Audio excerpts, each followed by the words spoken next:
ગુજરાત બુલેટિનમાં આપનું સ્વાગત છે। સાબરમતી મધ્યસ્થ જેલમાં બંદી ભાઈઓ માટે વ્યસન મુક્તિ બાબતે નાટ્ય કાર્યક્રમ યોજવામાં આવ્યો હતો। અલગ અલગ વ્યસનોથી થતા શારીરિક અને સામાજિક નુકસાનો દર્શાવતા નાટ્ય કાર્યક્રમો આજે યોજવામાં આવ્યા, જેથી વ્યસન મુક્તિ બાબતે બંદીઓમાં જાગૃતતા ફેલાય। ગુજરાતની તમામ જેલોમાં 10મા અને 12મા ધોરણની પરીક્ષાનું દર વર્ષે આયોજન કરવામાં આવે છે।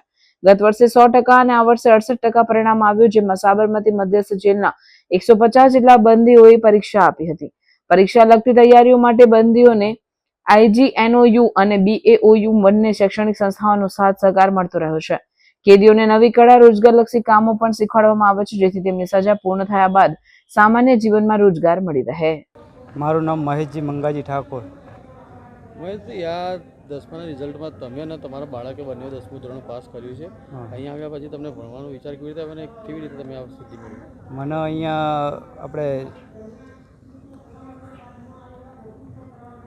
અહીંયા બધા ભણતા હતા ને, એટલે મને બી ઈચ્છા થઈ ભણવાની કે મારે બી પરીક્ષા આપવી છે અને મારે બી 10 પાસ કરવું છે।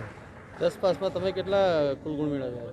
મારે 43% આવ્યા છે। અને તમારા દીકરાને? મારા દીકરાને 75%।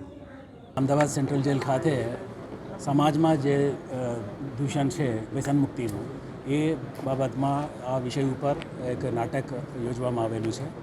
આ નાટકમાં લગભગ 15 થી 20 જેટલા બંદીવાન ભાઈઓ ભાગ લીધેલા છે। એ 15 દિવસથી એ લોકોએ બાબા સાહેબ આંબેડકર ઓપન યુનિવર્સિટીના સહયોગથી એ નાટક અહીંયા બજાવવામાં આવેલું છે। છેલ્લા 15 દિવસથી એ લોકોએ તૈયાર કરતા હતા। અનેક સમાજના જે દૂષણો છે એને બતાવવામાં આવ્યું છે। ખાસ કરીને જે દારૂનો વ્યસન, ડ્રગ્સનું વ્યસન અને બાકી જે એના અસર એમના પરિવાર ઉપર, એમના બાળકો ઉપર, એમના જીવન ઉપર કેવી રીતે અસર થાય છે, એ હરેક પહેલુંનો એ બતાવવામાં આવ્યું છે। હું તમામ બંદીવાન ભાઈઓ જે એમાં ભાગ ભજવેલું છે એમને ખૂબ ખૂબ અભિનંદન આપું છું અને એમને પ્રોત્સાહિત કરવા માટે અને આ સંદેશો આખા સમાજમાં લઈ જવા માટે એ લોકોને ખૂબ ખૂબ અભિનંદન આપું છું। સર, ખાસ કરીને જે કેદીવાન ભાઈઓ છે તેમણે બોર્ડની એક્ઝામ પાસ કરી છે, કેટલા લોકોએ બોર્ડની એક્ઝામ આપી હતી, કેટલા લોકોએ પાસ કરી છે? જેલ તંત્ર દ્વારા ખાસ કરીને તેમના અભ્યાસ માટે કઈ રીતની વ્યવસ્થા કરવામાં આવી છે? દરેક વર્ષે આપણે આ બંદીવાન ભાઈઓ માટે 10મી અને 12મી પરીક્ષાનું આયોજન અહીંયા કરતા હોઈએ છીએ અને દર વર્ષે લગભગ 150 થી 200 જેટલા બંદીવાન ભાઈઓ જુદા જુદા જેલોથી આખા રાજ્યમાં એ લોકોએ પરીક્ષા આપતા હોઈએ છીએ।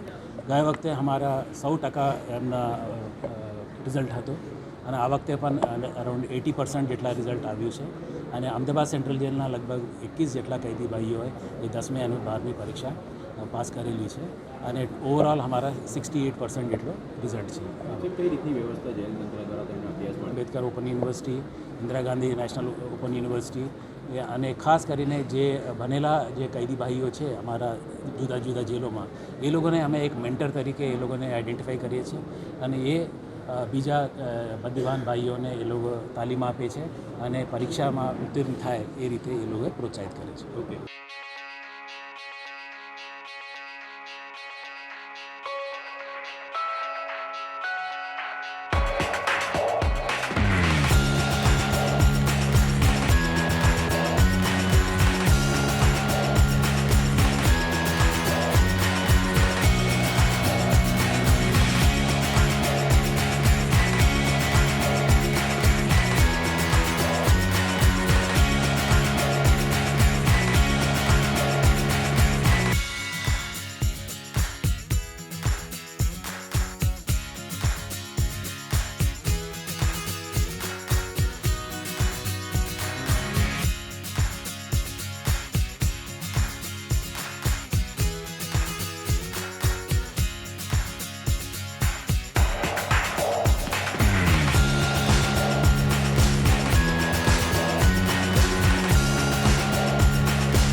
Thank you. છે.